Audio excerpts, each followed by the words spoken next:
台南市立泳池过去设备老旧，市府特别向中央争取预算，打造一个适合各年龄层的运动场馆，提供市民大众一个便捷又会当消水好所在。市长委托20号伫体育局长陈良前议员李启伟等人的陪同之下，做伙到场视察设备甲设施。委托也望市立泳池会当成为亲子耍水好所在，也欢迎市民朋友会当充分利用。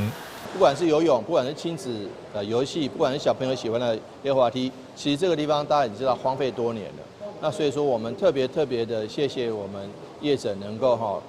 这个花费巨资来把这个地方整建好，那提供一个平价而且让市民朋友都满意的，大大小小我们今天去看了大朋友小朋友满意度非常高。那尤其在暑假期间、夏天期间来这边玩，真的是非常消暑。那尤其小朋友都玩得很开心，放电放得很够，所以我想在这个地方，不仅是空间充分利用可以成为一些韵律体操啦，或者是这个孩子的这个活动空间。那户外那好几个池包括标准池，不是标准池，包括这个游泳池，还有亲子戏水的地方都非常充分。那我们希望说这个地方的整建